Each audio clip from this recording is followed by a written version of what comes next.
जी के चरणों में नमन करता हूँ। मैं हमारे समाजों में जितने भी महापुरुषों ने जन्म लिया है उनके चरणों में, यहाँ जितने भी मेरे से बड़े दादी साहब, बाबू साहब, काकी साहब, दादो साहब, बाबू साहब, काको साहब जितने भी विराजमान हैं उनके चरणों में सुखदेव सिंह गोगाबेड़ी का झुक करके नमन।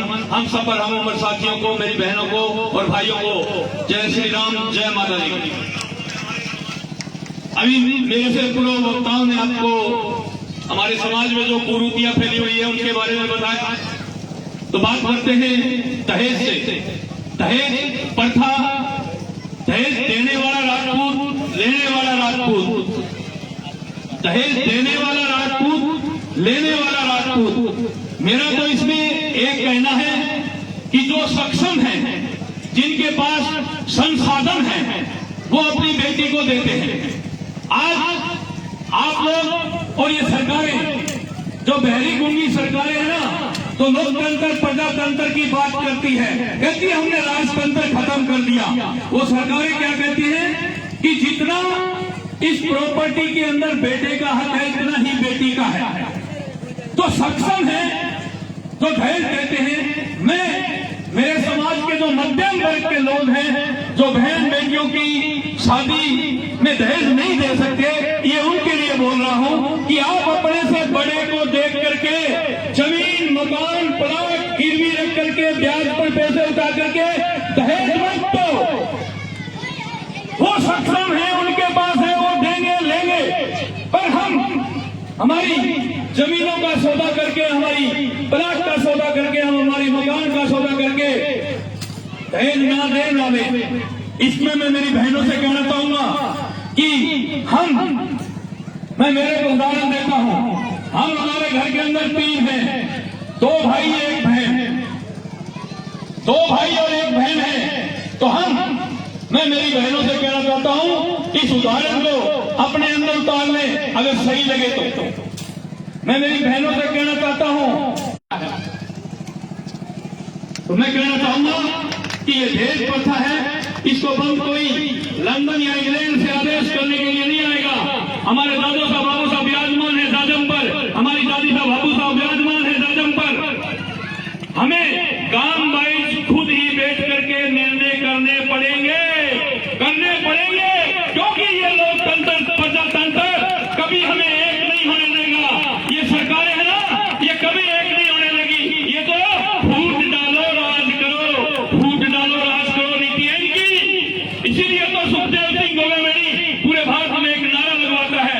मैं बोलता हूं हम सब, आप बोलोगे एक है। हम सब पत्थर को भी कर दे पानी, पत्थर को भी कर दे पानी। बोलो जय शिवा सरदार की, जय शिवा सरदार की,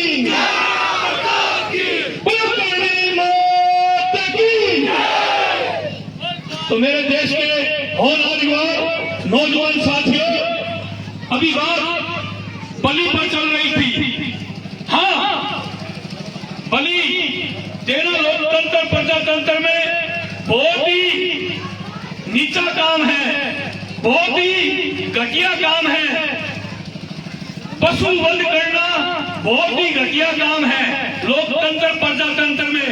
पर लोकतंत्र और प्रजातंत्र के जो नुमाइंदे सरकारों में बैठे हैं, मंत्री, मुख्यमंत्री, पीएम, गृह मंत्री, होम मिनिस्टर, पता नहीं क्या क्या नाम रख रखे हैं, गवर्नर तक। मैं उनसे पूछना चाहता हूं, अरे राजपूत कालका की मूर्ति के आगे पशु बलि देता है, वो गलत है। और तुम सरकार वाले लाइसेंस देकर के लाखों जानवरों को डेली कटवाते हो, वो सही है क्या? वो सही है क्या? मैं पूरे हिंदुस्तान के क्षत्रियों से आह्वान करना चाहता हूं, मैं मेरे समाज के राजपूत समाज से आह्वान करना चाहता हूं, जिस दिन लाइसेंस देना सरकार बंद कर देगी, हम भी पशु बलि बंद कर देंगे, वरना बलि होगी और होगी। सारे नियम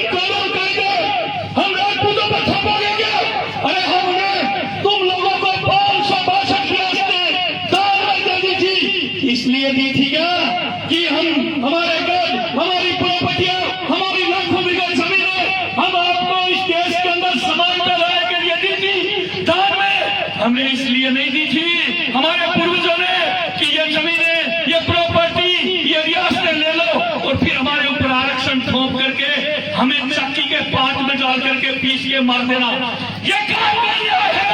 अरे कहाँ का न्याय है? जिस कौम ने एक एक कूल का कतरा इस हिंदुस्तान को बनाने के लिए लगा दिया हो, आज महाराणा प्रताप जी की जय बोली जाती है ना, तो क्या बोला जाता है? हिंदू वीर शिरोमणि महाराणा प्रताप की, हिंदू वीर शिरोमणि महाराणा प्रताप की। ये हिंदू शब्द है ना, ये हिंदुस्तान इस देश का नाम है ना, ये महाराणा प्रताप जी जैसे योद्धा जो लड़े थे, जो तोपों के सामने, अरे तोपों के सामने तलवार से लड़े थे, वो खून हमारी रगों में है, अभी जान हमारे किलों में बाकी है। आज क्या ये सरकारें, अरे क्या ये सरकारें अभी कह रहे थे कि ये बड़े बड़े संगठन हैं, ये सरकारों से टिकट की मांग करे कि हमारे समाज को 2 टिकट दो, 5 टिकट दो, 4 टिकट दो। सामान्य सीटों पर ये राष्ट्रीय पार्टियां टिकट नहीं देती, आरक्षित सीटों पर तो पहले से ही हमारा गला घोट दिया, और जो सामान्य सीट आती है उस पर भी ये राष्ट्रीय पार्टियां हमें टिकट नहीं देती। पता है क्यों नहीं देती? पता है ना आप लोगों को क्यों नहीं देती? पहले तो ये कहते हैं ये संगठित नहीं है, और बाद में क्या कहते हैं? कहीं को क्या देना, ये तो अपने ही है, घर की मुर्गी दाल बराबर, ये तो अपने ही है, इनको क्या टिकट देनी है? ये कहे जैसा है, ये कहा इसी निशान पे गिरेंगे। मैं एक छोटा सा उदाहरण देना चाहता हूं। मेरे देश के युवा जो मुझे इस देश के कोने कोने में बैठ करके सुन रहे हो, वो सब लोग इस बात को ध्यानपूर्वक सुन लो। जैसे ये राजपुरिया गांव है, इस गांव के चौक के अंदर चबूतरा होता ना, अपनी बैठक के आगे चबूतरा होता, रावड़े के आगे, उस चबूतरे पर बैठे थे दादो साहब बाबू साहब और चौपड़ पासा खेल रहे थे, चौपड़ पासा खेल रहे थे, और ऊपर जवान लोग बैठे करके ऊपर से ऐसे खड़े खड़े जवान लोग देख रहे थे, दादो साहब बाबू साहब चौपड़ पासा खेल रहे थे। इतने में इस गली से एक दौड़ता हुआ गधा आया और भाग करके पास से निकला, तो हेपू बना जैसे जवान में कूद करके और उस गधे की पूंछ पकड़ ली डाई मार के, तो गधा और तेज दौड़ने लगा, गधे ने लात मारनी शुरू कर दी, हेपू बना का मुंह फूट गया, दांत टूट गए, चमड़ी छिल गई, छोड़ा नहीं। तो आगे एक दादो सा जैसे अगले चबूतरे पर बैठे मिले, अरे बोले बेटा यो क्या कर रहे है तू, इसकी पूंछ छोड़ दे, तेरे दांत टूट गए, तेरी चमड़ी छिल गई, तेरा मुंह फूट गया, इसकी पूंछ छोड़ दे तू। बोले ओ दादो साहब, बोले दादो साहब ये मत देखो कि मेरे दांत टूट गए, मेरा मुंह फूट गया, मेरी चमड़ी छिल गई, पकड़ देखी क्या मेरी कितनी मजबूत है, पकड़ देखी क्या मेरी कितनी मजबूत है। तो ये पकड़ना चाहे पार्टी कोई भी हो, जिसको पकड़ रखा ना, छोड़ दो, शक्ल देख करके वोट देना शुरू कर दो, सब पार्टियां आपके कदमों में आकर के कहेगी ठाकुर साहब की बुलार किसको टिकट दे। गुलाम मत बनो इन पार्टियों के, अरे गुलाम मत बनो इन पार्टियों के।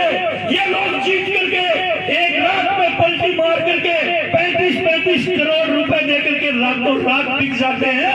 अरे हमारे चुने हुए, हमारे कीमती वोट से ये लोग जीत करके रातों रात सौदा कर लेते हैं। इसलिए किसी से भी बदुआ मजदूर मत बनो पार्टी के, शक्ल देखो, जो हमारा उसके हम, जो हमारा उसके हम, वरना तो इसी तरह ये सरकारें कुछ नहीं, और इसी तरह राजपूतों के खिलाफ नियम कानून कायदे बनेंगे। सती प्रथा बंद कर दो, क्षत्रिय कानून बना दिया कर दी, जोहर बंद कर दो, कानून बना दिया कर दिए, और क्या क्या करवाओगे छुट्टियों से। फिल्मों के अंदर राजनीतिक पार्टियों वाले तो हमें गाली देकर के वोट लेने का काम करते ही करते हैं, राजपूत को नीचा दिखा करके दूसरी जाति से वोट लेने का काम करते हैं। और इन फिल्मी वालों अमरीश पुरी को ठाकुर बना करके बिठा दिया जाता है पिक्चर में, गरीबों को कूट रहा है, मार रहा है, पीट रहा है और पानी नहीं पिला रहा है और उनकी जमीनें छीन रहा है। अरे इस देश के अंदर ऐसा कौन सा गरीब था जिसके पास जमीन थी और राजपूत राजा ने छीनी हो? अरे हमने तो दान में दी है इस देश के गरीबों को।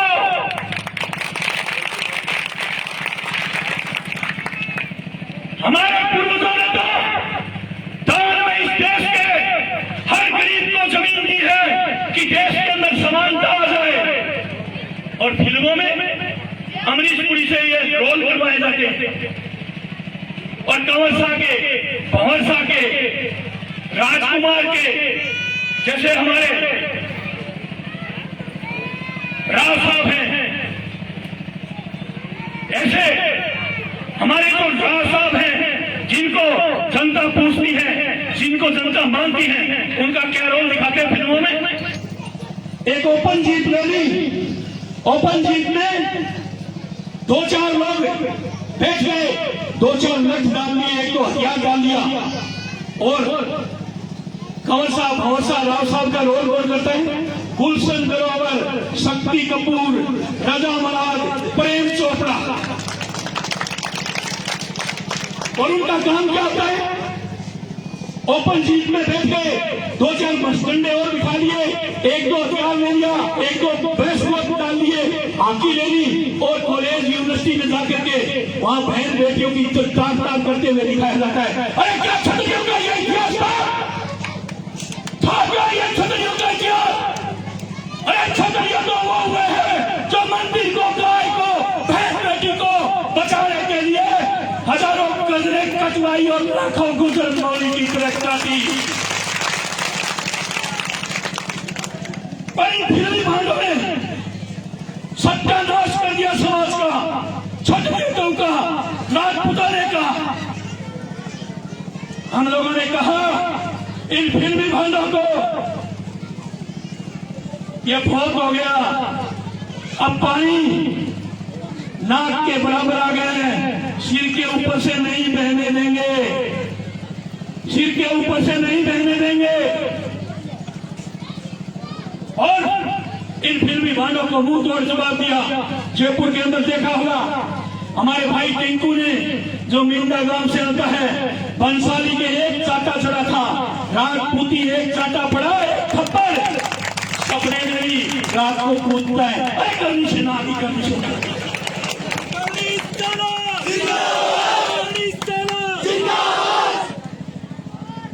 और सलमान खान को हम लोगों ने कहा था कि तू बिग बॉस चलाता है, उसके अंदर जो अश्लीलता पहुंचता है या तो बंद कर दे, वरना हम तेरे घर में घुस के तेरे को पकड़ के बाहर खींच के लाएंगे चौक पे। और हमारे 18 कर्णी सैनिक जाबाज सैनिकों ने उसके घर के अंदर घुस गए, उस तक तो नहीं पहुंच पाए, पर वहां उनके जो बस स्टैंड खड़े रखता है वो 15-20, उनको धक्का धुक्का देके उसके घर के अंदर घुस गए। उसने कहा मैं बिग बॉस ही छोड़ दूंगा। उन 18 लड़कों की जमानत करानी पड़ी। 300 पुलिस वाले 90 दिन तक सलमान खान के घर बाहर ड्यूटी करते रहे रोड पर। मेरे देश के नौजवान साथियों, ये EWS तो आरक्षण है, भीख में नहीं दिया। अरे क्षत्रियों का कर्म और धर्म और कर्तव्य होता है, भीख में नहीं, झोली नहीं फैला करके मांगते हमें आरक्षण दे दो, हमें आरक्षण दे दो। पिछले 21 साल से मांग रहे थे दादो साहब बाबू साहब। जब हम केसरिया बांध करके आप लोगों के साथ और सहयोग से उज्जैन में 8 लाख लोगों की और इंदौर में 15 लाख लोगों की, रतलाम में 3 लाख लोगों की, नीमच में 3 लाख लोगों की और राजस्थान की विधानसभा को तलवार सरिये लठ लेकर के घेरा ना, सरकार के पसीने आ गए और देना पड़ा। आज अकेले क्षत्रियों के काम आ रहा क्या आरक्षण? जितने भी आरक्षण से जो सवर्ण जातियां वंचित थी उन सब के काम आ रहे आज आरक्षण। और फिर भी कहते हैं राजपूत सही नहीं है, राजपूत सही नहीं है। राजपूत तो बहुत अत्याचारी थे, राजपूत तो बहुत अत्याचारी थे। सही नहीं है। करते क्या है? राजपूती परिधान, राजपूती ड्रेस पहनने की कोशिश करते हैं, राजपूती साफा बांधने की कोशिश करते हैं, राजपूतों जैसी मूंछें रखने की कोशिश करते हैं और राजपूती जैसे ही बान बंदोरी करना चाहते हैं और कहते हैं राजपूत सही नहीं थे। सब राजपूत बनना चाहते हैं, हमारे इतिहास को चुराना चाहते हैं। हमारे जितने भी पूर्वज हैं उनको आप अपना अपना बाप बनाने पर तुले हुए, कहते हैं ये तो हमारा था, ये तो हमारा था। जितने भी हमारे महापुरुष हुए हमारा इतिहास चुराना चाहते हैं और हमारे पूर्वजों को अपना बाप बनाना चाहते हैं। उसमें मुझे कतई गुरेज नहीं है सही बात रखने पर कि आजकल आरएसएस की एक शाखा, आरएसएस की एक शाखा आरएसएस को खींच करके पेड़ बनाने वाले इस देश के राजपूत हैं मोहन भागवत जी। मेरी आवाज मैं हर देश के युवा से कहना चाहता हूं, मोहन भागवत जी तक पहुंचाने का कष्ट करें। आरएस शाखा क्षत्रियों ने खींच करके पेड़ बनाया और आरएसएस की एक शाखा ये काम कर रही है कि महाराणा प्रताप तो राजपूत नहीं थे, फलानी कौम के थे, पृथ्वीराज चौहान राजपूत नहीं थे, फलानी कौम के थे, वीर दुर्गादास राठौड़ नहीं एक उस कौम के थे, बप्पा रावल इस कौम के नहीं उस कौम के थे। मुझे बोलते हुए अपने आप को शर्म आ रही है कि मुझे आरएसएस के खिलाफ बोलना पड़ रहा है, पर करूं क्या? पर करूं क्या? क्योंकि हमने तो ठानी एक है, हमने तो ठानी एक है कि 500 साल से हम महाराणा प्रताप जी को पूछते आ रहे हैं, महाराणा उदय सिंह जी को पूछते आ रहे हैं, महाराणा सांगा को पूछते आ रहे हैं, पृथ्वीराज चौहान जी को पूछते आ रहे हैं, शेखर जी महाराज को पूछते आ रहे हैं, वीर दुर्गादास राठौड़ को पूछते आ रहे हैं, बप्पा रावल को पूछते आ रहे हैं, मां पद्मावती को पूछते आ रहे हैं, हानी रानी जी को पूछते हुए आ रहे हैं। अरे मैं पूछना चाहता हूं युवा पीढ़ी से, क्या उन्हीं को पूछते रहोगे या आप में से भी कोई महाराणा प्रताप बप्पा रावल के पदमा पर चलेगा, उनके पदों पर?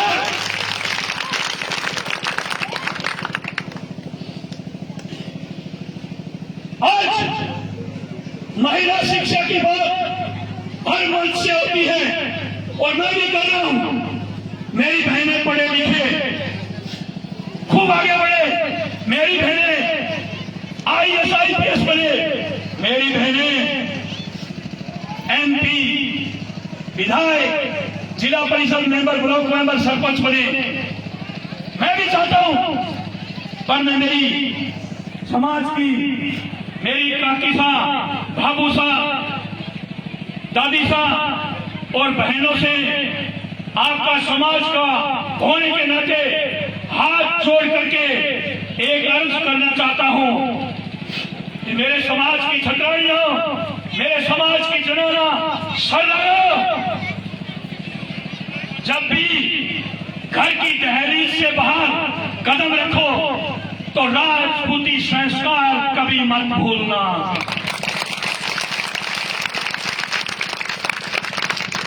चाहे कॉलेज पढ़ने के लिए जाओ, चाहे राजनीति करने के लिए जाओ, चाहे नौकरी करने के लिए जाओ, पर जो राजपूती संस्कार है वो मेरी बहनों, जब दहलीज से बाहर पैर रखो, घर से बाहर निकलो तो संस्कारों को कभी मत भूलना।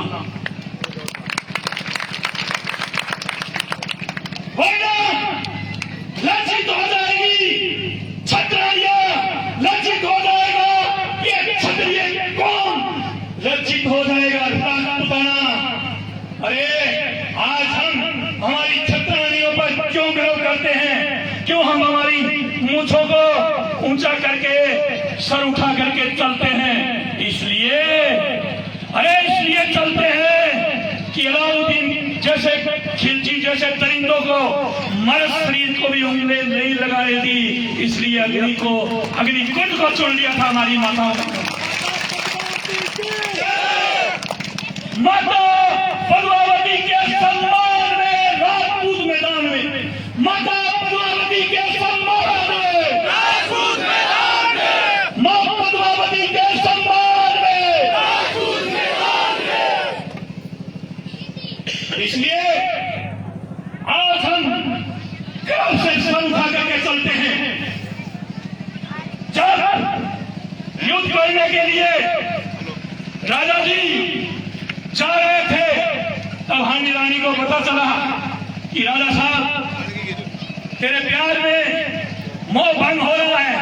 कहीं तेरे प्यार की वजह से, कहीं तेरे अंदर मोह होने के कारण राजा जी ये युद्ध न हार जाए।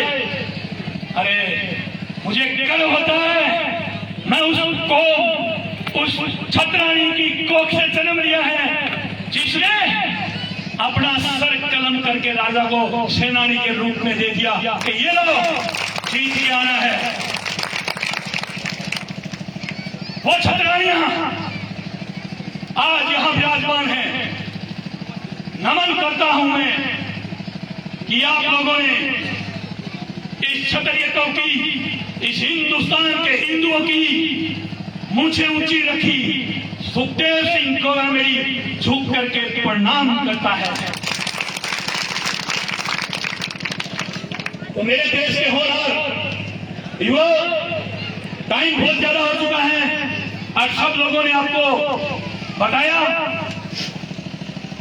ये दहेज प्रथा, मृत्यु भोज जो हम अमल गालते हैं, 5-5, 10-10 लाख रुपए मृत्यु भोज पर खर्च हो जाते हैं। मृत्यु भोज पर खूब मिठाइयां खिलाई जाती हैं, गांव के गांव को जिमाया जाता है। मृत्यु भोज पर खूब मिठाइयां खिलाई जाती हैं, खूब गांव के गांव जिमाए जाते हैं। और एक बनसा की शादी होती है, गांव के गांव जिमाए जाते हैं और खूब मिठाइयां मिलती है। एक तो जिन्होंने हमारी उंगली पकड़ करके हमें चलना सिखाया, हमारे दादो साहब, हमारे बाबू साहब, हमारे काको साहब, हमारे पिताजी ने हमें उंगली पकड़ करके चलना सिखाया, और वो आज हमें छोड़ करके देवलोक को जा रहे हैं। उनका अंतिम संस्कार करने के लिए हम लोग जा रहे हैं और एक तरफ मिठाइयां खिला रहे हैं। फिर ब्याह, शादी और मृत्यु में अंतर ही कहां? फिर ब्याह, शादी और मृत्यु में अंतर ही कहां? जिन्होंने हमें चलना सिखाया उंगली पकड़ करके, जिन्होंने हमें ये राह दिखाई, आज वो हमें छोड़ के जा रहे हैं और हम गांव को मिठाइयां खिला रहे हैं, खिला रहे हैं, पैसे ब्याज पे ले रहे हैं, जमीनें बेच रहे हैं। तो ये खर्च प्रथा है, ये कोई बाहर से नहीं आएगा। आप यहाँ जिले वाइज, पंचायत वाइज, दादो साहब, बाबू साहब बैठ करके मीटिंग करो और इस खर्च प्रथा को बंद करो ताकि हमारा समाज आगे बढ़े। मैं कोई समाज का ठेकेदार नहीं हूं, मेरी बात अच्छी लगे ना उस पर मनन करना, वरना 2 कान है, इधर से सुन के इधर निकाल देना। और जो बात अच्छी लगे, जिससे समाज आगे बढ़ता हो, वो बात पर मनन आप जरूर करना। ज्यादा समय नहीं लेकर के मैं यही कहूंगा कि संगठित रहो, एक रहो। ताकत इस मुट्ठी में है, अगले को पता नहीं इस मुट्ठी के अंदर क्या चीज है। ये खुल गई तो सबको पता है ये छोटे वाली है, ये इससे बड़ी है, ये इससे बड़ी है, ये इससे। संगठित रहो, एक रहो, और समाज की ताकत संगठन में ही है। जब भी मैं कहता हूं, चाहे चित्तौड़ में 16 संगठन बने हुए हो, चाहे 1600 हो, पर जब समाज की बात आती है, जब आन बान की बात आती है, तो एक जाजम पर सब आए और उसमें आपका भाई, आपका बेटा हमेशा पहले भी तैयार रहता, आगे भी तैयार रहता।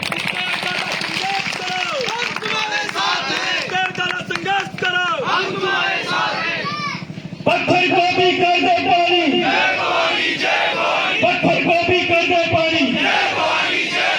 मैं कहूंगा जब तक सूरज चांद रहेगा, आप कहोगे महाराणा प्रताप का नाम रहेगा।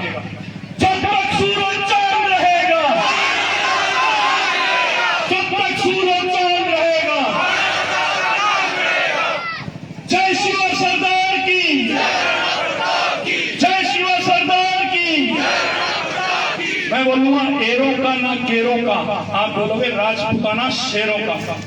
एरों का ना केरों का, एरों का ना केरों का। अब मैं बोलूंगा हम सब, आप दोनों ऊपर हाथ खड़े करके बोलोगे हम सब एक हैं, हम सब हम सब हम सब। आज इस देश के अंदर क्षत्रियों की गिनती में ये सरकारें 12 करोड़ बताती है हमें कि क्षत्रिय समाज के इस देश के अंदर 12 करोड़ लोग हैं, पर मैंने घूम घूम करके हमारी टीम ने पूरे भारत में देखा है, एसटी के अंदर भी राजपूत हैं, ओबीसी में भी राजपूत हैं, एससी में भी राजपूत हैं और सामान्य में भी राजपूत हैं। अगर इन सबको एससी एसटी ओबीसी सारे राजपूतों को एक जाजम पर ला दिया जाए तो 36 करोड़ है, और जिस समाज के 36 करोड़ लोग होते हैं ना वो केंद्र में सरकार बनाते हैं। पर पता नहीं मुझे पेड़ी समझते ना, पेड़ी सिटी, मुझे सिटी बना करके मेरे भाई बहन मेरा समाज मुझे सिटी बना करके यूज करके मेरे ऊपर चढ़ करके आप आगे बढ़ो। मैं इसी तमन्ना के साथ आप लोगों के बीच में आता हूं कि मैं हर व्यक्ति और दहेज के काम। सुखदेव सिंह गोगावली ये नहीं कहता कि आप बेटी विवाह करो 36 करोड़ में। सुखदेव सिंह गोगावली ये जरूर कहता है कि बेटी विवाह और रोटी विवाह, बेटी तो वैसे ही रिश्ता करते हो तो 10 जगह जांच परख करके फिर करते हो, दादेरा नांदेरा टाल करके, तो रोटी व्यवहार करने में क्या शर्म है। आज कहते हैं माथा कटाने का समय नहीं, गिनाने का समय है। अरे गिना दो इन सरकारों को माथा, कम से कम जिनको आप छोट भैया कहते हो, छोटे भाई कहते हो, उनके साथ रोटी व्यवहार करके तो देखो, सरकारों के पसीने आ जाएंगे।